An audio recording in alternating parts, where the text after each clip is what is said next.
ಪರಿಶುದ್ಧವಾಗಿರುವಂಥ ನಾಮಕ್ಕೆ ಸ್ತೋತ್ರ. ಮುಂಜಾನೆ ವೇಳೆಯಲ್ಲಿ ಕರ್ತನ ವಚನವನ್ನು ಧ್ಯಾನಿಸೋಣ.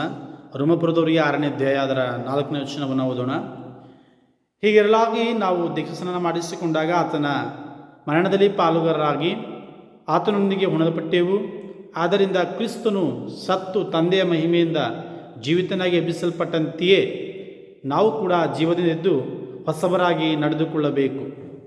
ಪ್ರಿಯ ದೇವರ ಮಕ್ಕಳೇ, ಕರ್ತನಲ್ಲಿ ನೋಡ್ತೇವೆ ಅಪೊಸ್ತಲನಾಗಿರುವಂಥ ಪೌಲನು ಇಲ್ಲಿ ಸಭಿಕರಿಗೆ ದೀಕ್ಷಾಸ್ನಾನದ ಬಗ್ಗೆ ಆತನು ಹೇಳ್ತಾ ಇದ್ದಾನೆ. ಈ ದೀಕ್ಷಾಸ್ನಾನ ಎನ್ನುವಂತಹದ್ದು ನಾವೆಷ್ಟೋ ಜನರು ಅದನ್ನು ಸಾಮಾನ್ಯವಾಗಿ ನಾವು ತಿಳಿದುಕೊಂಡಿದ್ದೇವೆ. ಪ್ರಿಯರೇ, ದೀಕ್ಷಾಸ್ನಾನವನ್ನು ತೆಗೆದುಕೊಂಡ ನಂತರ ನಮ್ಮ ಹಳೆ ಜೀವಿತವನ್ನು ನಾವು ಬಿಟ್ಟು ಬಿಡುವಂಥದ್ದಾಗಿದೆ. ಇಲ್ಲಿ ಪೌಲನು ಹೇಳ್ತಾನೆ, ಇಲ್ಲಿ ಯೇಸು ಕ್ರಿಸ್ತನು ಹೂಣಲ್ಪಟ್ಟು ತಂದೆಯ ಮಹಿಮೆಯಿಂದ ಹೇಗೆ ಎಬ್ಬಿಸಲ್ಪಟ್ಟಿದ್ದಾನೋ ಹಾಗೆಯೇ ನೀವು ಕೂಡ ಕ್ರಿಸ್ತನಲ್ಲಿ ನಾವು ಹೊಸಬರಾಗಿ ನಡೆದುಕೊಳ್ಳುವಂತಾಗಬೇಕು. ಪ್ರಿಯ ದೇವರ ಮಕ್ಕಳು, ಎಷ್ಟೋ ಜನ ನೋಡ್ತೇವೆ, ದೀಕ್ಷಾಸ್ನಾನವನ್ನು ತೆಗೆದುಕೊಂಡ ನಂತರ ಸರಾಯಿಯನ್ನು ಕುಡಿತಾ ಇದ್ದೀರಿ, ಕಳುವು ಮಾಡ್ತಾ ಇದ್ದೀರಿ, ಮೋಸದಲ್ಲಿ ಇದ್ದಿದ್ದೀರಿ, ವ್ಯಭಿಚಾರ ಮಾಡುತ್ತಾ ಇದ್ದಿದ್ದೀರಿ, ಹಾಲೆಲೂಯಾ, ಅನೇಕ ಸಾರಿ ಪರಸ್ತ್ರೀಯರನ್ನು ಮೋಹಿಸ್ತಾ ಇದ್ದೀರಿ, ಪರಪುರುಷರನ್ನು ಮೋಹಿಸ್ತಾ ಇದ್ದೀರಿ, ಕಳ್ಳತನವನ್ನು ಮಾಡುತ್ತಾ ಇದ್ದೀರಿ, ಇನ್ನೊಬ್ಬರನ್ನ ಮೋಸ ಮಾಡ್ತಾ ಇದ್ದೀರಿ, ಪರರ ಆಸ್ತಿಯ ಮೇಲೆ ಕಣ್ಣುಗಳನ್ನು ನಡ್ತಾ ಇದ್ದೀರಿ. ಅಂದರೆ ಇನ್ನು ಕೂಡ ನಾವು ಕ್ರಿಸ್ತನಲ್ಲಿ ಸತ್ತಿಲ್ಲ. ಕ್ರಿಸ್ತನಲ್ಲಿ ಇನ್ನು ಕೂಡ ನಾವು ಸತ್ತಿಲ್ಲ. ಇನ್ನು ನಾವು ಪಾಪಕ್ಕೆ ದಾಸರಾಗಿದ್ದೇವೆ. ಇನ್ನು ಕೂಡ ನಾವು ಪಾಪದಲ್ಲಿ ಜೀವಿಸುತ್ತಾ ಇದ್ದೇವೆ. ದೀಕ್ಷಾಸ್ನಾನ ತೆಗೆದುಕೊಂಡರೂ ಕೂಡ ನಾವು ಪಾಪದಲ್ಲಕ್ಕೆ ಜೀವಿಸುತ್ತಾ ಇದ್ದೇವೆ, ಪಾಪದ ಅಧೀನದಲ್ಲಿ ನಡೀತಾ ಇದ್ದೇವೆ.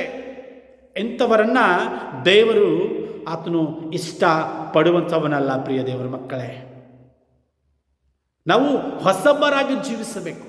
ಪ್ರತಿ ತಿಂಗಳ ನಾವು ಕರ್ತನ ಮೇಜಿನಲ್ಲಿ ಕೈ ಹಾಕ್ತಾ ಇದ್ದೇವೆ, ಪ್ರತಿ ತಿಂಗಳ ಕೈ ಹಾಕ್ತಾ ಇದ್ದೇವೆ. ಇಂಥ ಗುಣಗಳಿಂದ ನಾವು ಒಂದು ವೇಳೆ ಕೂಡಿರುವುದಾದರೆ ದೇವರು ನಮ್ಮನ್ನು ಆತನು ಆಶೀರ್ವದಿಸುವುದಕ್ಕೆ ಶಕ್ತನಲ್ಲ.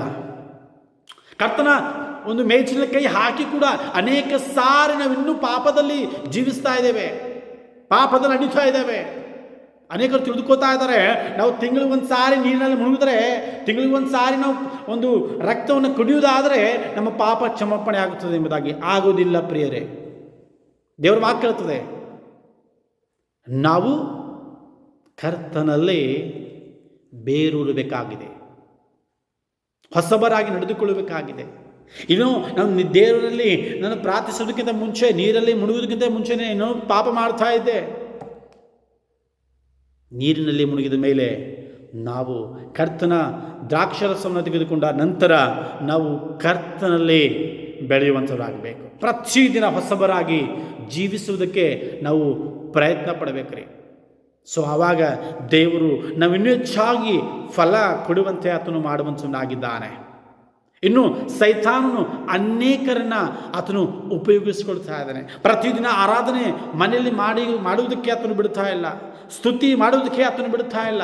ಸಂಡೇ ಬಂತು ಅಂದರೆ ಸಾಕು, ಎಷ್ಟೋ ಜನರು ಕ್ರಿಸ್ತನಲ್ಲಿ ಇದ್ದರೂ ಕೂಡ ಸಂಡೇ ದಿವಸ ನಾವು ಆರಾಧನೆಗೆ ಹೋಗ್ತಾ ಇಲ್ಲ ಕೆಲವರು. ಯಾಕಂದರೆ ಸೈತಾನು ನಮ್ಮನ್ನು ತನ್ನ ಕೆಲಸಕ್ಕಾಗಿ ಉಪಯೋಗ ಮಾಡಿಕೊಳ್ತಾ ಇದ್ದಾನೆ.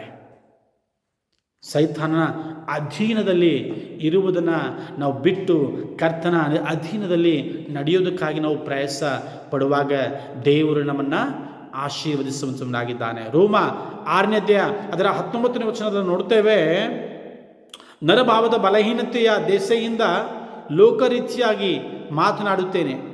ಅಧರ್ಮ ಮಾಡುವುದಕ್ಕಾಗಿ ನಿಮ್ಮ ಅಂಗಗಳನ್ನು ಬಂಡುತನಕ್ಕೂ ಅಧರ್ಮಕ್ಕೂ ದಾಸರನಾಗಿ ಒಪ್ಪಿಸಿಕೊಟ್ಟಂತೆಯೇ ಈಗ ಪರಿಶುದ್ಧರಾಗುವುದಕ್ಕಾಗಿ ನಿಮ್ಮ ಅಂಗಗಳನ್ನು ನೀತಿಗೆ ದಾಸರನಾಗಿ ಒಪ್ಪಿಸಿಕೊಡಿರಿ. ನಾವು ದೀಕ್ಷಾಸ್ನಾನ ಕುಡಿದುಕ್ಕಿಂತ ಮುಂಚೆ ನಾವೇನನ್ನ ಮಾಡ್ತಾ ಇದ್ದೇವೋ, ಹಾಗೆ ನಮ್ಮ ಶರೀರವನ್ನು ನಾವು ಪಾಪ ಅಧೀನಕ್ಕೆ ಒಪ್ಪಿಸಿಕೊಟ್ಟಿದ್ದೇವೋ, ಹಾಗೆಯೇ ಕ್ರಿಸ್ತನಲ್ಲಿ ಬಂದ ಮೇಲೆ, ದೀಕ್ಷಾಸ್ನಾನವನ್ನು ತೆಗೆದುಕೊಂಡ ಮೇಲೆ ಪರಿಶುದ್ಧತೆಗೋಸ್ಕರವಾಗಿ ನನ್ನನ್ನು ನಾವು ಕರ್ತನಿಗೆ ಒಪ್ಪಿಸಿಕೊಡ್ಬೇಕ್ರಿ. ಆವಾಗ ದೇವರೇನು ಮಾಡ್ತಾನೆ, ತನ್ನ ಇಷ್ಟದನುಸಾರವಾಗಿ ಆತನು ನನ್ನನ್ನು ಆತನು ಉಪಯೋಗಿಸಿಕೊಳ್ಳೋದಕ್ಕೆ ಶಕ್ತನಾಗಿದ್ದಾನೆ. ದೀಕ್ಷಾಸ್ನಾನ ತೆಗೆದುಕೊಂಡಾಗ ನೀರಲ್ಲಿ ಮುಳುಗಿದ ನಾವು ಹೊರಗಡೆ ಬಂದಾಗ ನಾವು ನಿಜವಾಗಲೂ ಕೂಡ ಪವಿತ್ರಾತ್ಮ ಭರಿತರಾಗ್ತೇವೆ. ಲೋಕದ ಅನುಸಾರವಾಗಿ ಜೀವಿಸುವುದನ್ನು ಬಿಟ್ಟು, ಲೋಕದ ಅನುಸಾರವಾಗಿ ನಡೆದುಕೊಳ್ಳುವುದನ್ನು ಬಿಟ್ಟು ಕರ್ತನ ಅಧೀನದಲ್ಲಿ ನಾವು ಬಂದು ಪರಲೋಕದ ಭಾವದ ಉಳ್ಳವರಾಗಿ ನಾವು ಜೀವಿಸುವಾಗ ದೇವರೇನು ಮಾಡ್ತಾನೆ, ನಮ್ಮನ್ನು ಪವಿತ್ರನಾಗಿ ಉಪಯೋಗಿಸಿಕೊಳ್ತಾನೆ. ಸ್ವರ್ಗದ ಆನಂದವನ್ನು ಆತನು ನಿಮಗೆ ಕೊಡಲಿಕ್ಕಿದ್ದಾನೆ, ಸ್ವರ್ಗದ ಸಂತೋಷವನ್ನು ಆತನು ಕೊಡಲಿಕ್ಕಿದ್ದಾನೆ, ಸಮಾಧಾನವನ್ನು ಕೊಡಲಿಕ್ಕಿದ್ದಾನೆ. ನಿಮ್ಮ ಆತ್ಮವನ್ನು ಆತನು ಶುದ್ಧಿ ಮಾಡುವುದಕ್ಕಾಗಿಯೇ ತನ್ನನ್ನು ತಾನು ಶಿಲುಬೆಯಲ್ಲಿ ಆತನು ಅರ್ಪಿಸಿಕೊಟ್ಟಿದ್ದಾನೆ. ಪ್ರಿಯ ದೇವರ ಮಕ್ಕಳ, ಅನೇಕರು ಸೈತಾನನು ಅನೇಕರನ್ನ ದೇವಾಲಯದಿಂದ ಆತನು ದೂರು ಇಡುತ್ತಾ ಇದ್ದಾನೆ. ದೇವಾಲಯದಿಂದ, ಉಪವಾಸ ಪ್ರಾರ್ಥನೆಯಿಂದ, ಕುಟುಂಬದ ಪ್ರಾರ್ಥನೆಯಿಂದ, ಅನುಮತಿಯ ಪ್ರಾರ್ಥನೆಯಿಂದ ಆತನು ಏನು ಮಾಡ್ತಾ ಇದ್ದಾನೆ, ಅನೇಕರನ್ನ ತಳ್ಳುತ್ತಾ ಇದ್ದಾನೆ ತನ್ನ ಕಡೆಗೆ.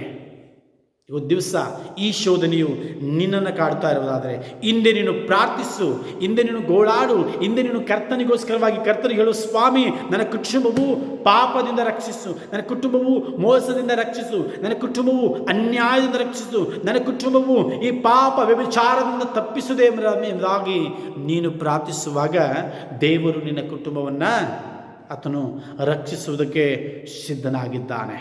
ಯಾಕಂದರೆ ಸೈತಾನನು ನರಕದ ಅನುಭವವನ್ನು ಹೊಂದಿದವನಾಗಿದ್ದಾನೆ.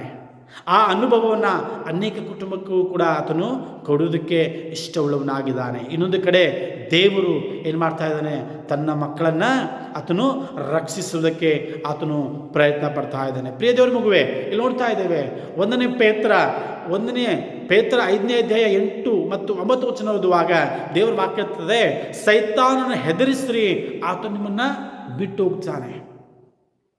ಪ್ರಾರ್ಥನೆ ಮೂಲಕವಾಗಿ ನೀವು ಸೈತಾನನ ಹೆದರಿಸುವಾಗ, ಪ್ರಾರ್ಥನೆ ಮೂಲಕವಾಗಿ, ವಾಕ್ಯದ ಮೂಲಕವಾಗಿ ಸೈತಾನನನ್ನು ಹೆದರಿಸುವಾಗ ಸೈತಾನ ಏನು ಮಾಡ್ತಾನೆ, ನಿಮ್ಮನ್ನು ಬಿಟ್ಟು ದೂರ ಹೋಗ್ತಾನೆ, ನಿಮ್ಮ ಕುಟುಂಬವನ್ನು ಬಿಟ್ಟು ಹೋಗ್ತಾನೆ, ನಿಮ್ಮ ಗಂಡಂದರನ್ನ, ನಿಮ್ಮ ಹೆಂಡತಿಯರನ್ನ, ನಿಮ್ಮ ಮಕ್ಕಳನ್ನ, ಮೊಮ್ಮಕ್ಕಳನ್ನ ಎಲ್ಲರನ್ನ ಬಿಟ್ಟು ಸೈತಾನ ಏನು ಮಾಡ್ತಾನೆ, ಸಂಪೂರ್ಣವಾಗಿ ಹೊಂಟೋಗ್ಬಿಡ್ತಾನೆ.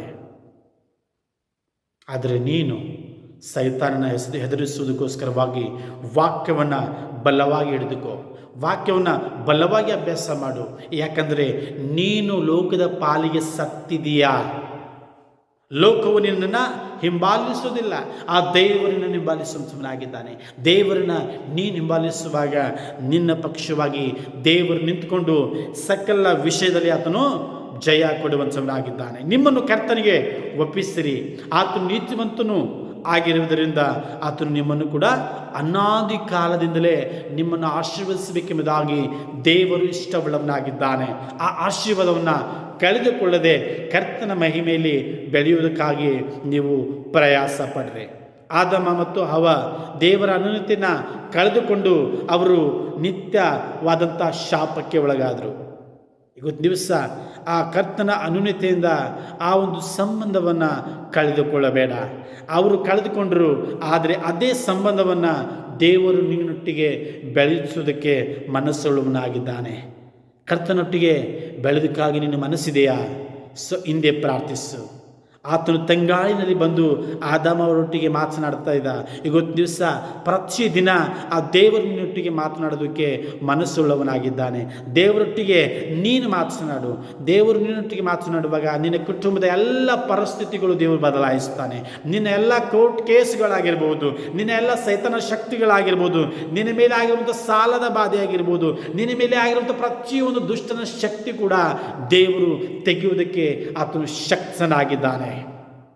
ಪ್ರಿಯ ದೇವರ ಮಗವೇ, ದೇವರ ವಾಕ್ಯ ಹೇಳ್ತದೆ, ಯೆಹೆಜ್ಕೇಲ 36ನೇ ಅಧ್ಯಾಯ 26 ಮತ್ತು 27ನೇ ತನಕ ನೋಡುವಾಗ ದೇವರು ನಿನ್ನಲ್ಲಿ ಹೊಸ ಮನಸ್ಸನ್ನು ಆತನು ಕೊಡಲಿಕ್ಕೆ ಸಿದ್ಧನಾಗಿದ್ದಾನೆ. ನಿನ್ನ ಕಲ್ಲಾದ ಹೃದಯವನ್ನು ದೇವರು ಕರಗಿಸಿ ಮೃದುವಾಗಿ ಮಾಡಲಿಕ್ಕಿದ್ದಾನೆ. ನಿಮ್ಮ ಹೃದಯದಲ್ಲಿ ಸಮೃದ್ಧಿಯನ್ನು ದೇವರು ಕೊಡಲಿಕ್ಕಿದ್ದಾನೆ. ನಿಮ್ಮ ಹೃದಯವು ಹರ್ಷ ಉಲ್ಲಾಸಗೊಳ್ಳುವುದಕ್ಕಾಗುವಂತೆ ದೇವರು ನಿಮಗೆ ಹೊಸ ಮನಸ್ಸನ್ನು ಕೊಡುವಂಥವನಾಗಿದ್ದಾನೆ. ಹಿಂದೆ ನೀನು ಕರ್ತನಲ್ಲಿ ಪ್ರಾರ್ಥಿಸುವಾಗ ನಿಮ್ಮ ಮೃದುವಾದಂಥ ಮನಸ್ಸನ್ನು ಸಮೃದ್ಧಿ ಮಾಡೋದಕ್ಕೆ ಆತನು ಶಕ್ತನಾಗಿದ್ದಾನೆ. ಪ್ರಿಯ ದೇವರ ಮಗವೇ, ನಾವು ಒಂದು ಸಾರಿ ಕರ್ತನಲ್ಲಿ ಬೆಳೆಯುವಾಗ, ನಾವು ಒಂದು ಸಾರಿ ದೀಕ್ಷಾಸ್ನಾನ ತೆಗೆದುಕೊಂಡಾಗ ನಾವು ಕರ್ತನ ವಾಕ್ಯದಂತೆ ನಡೆದುಕೊಳ್ಳೋಣ, ಕರ್ತನ ವಚನದಂತೆ ನಾವು ಜೀವಿಸೋಣ. ದೇವರು ನಿಮ್ಮನ್ನು ಆಶೀರ್ವದಿಸಲಿಕ್ಕೆ ಶಕ್ತನಾಗಿದ್ದಾನೆ. ಲೋಕದ ಎಲ್ಲ ನಡವಳಿಕೆಗಳನ್ನು ಬಿಟ್ಟು ಕರ್ತನಲ್ಲಿ ಬೆಳೆಯುವುದಕ್ಕೆ ಪ್ರಯಾಸ ಪಡು. ದೇವರು ನಿನ್ನ ಕುಟುಂಬವನ್ನು ಆತನು ಆಶೀರ್ವದಿಸ್ತಾನೆ. ನೀವು ನನ್ನ ಆತ್ಮವನ್ನು ನಿಮ್ಮಲ್ಲಿ ಅನುಗ್ರಹಿಸಿ ನನ್ನ ಹಾಗೆ ನಡೆಯಲು ನಾನು ನಿಮ್ಮನ್ನು ಆಶೀರ್ವದಿಸಿ ನಿಮ್ಮದಾಗಿ ದೇವರು ವಾಗ್ದಾನ ಮಾಡಿದ್ದಾನೆ. ಕ್ರಿಸ್ತನಲ್ಲಿ ನಾವು ನಿಂತುಕೊಂಡವರಾಗಿ ನಾವು ಸೈತಾನನ್ನು ಹೆದರಿಸೋಣ. ದೇವರು ನಿಮ್ಮನ್ನು ಆಶೀರ್ವದಿಸಲಿ, ಕಾಪಾಡಲಿ. ಜೈ ಕ್ರಿಸ್ತ.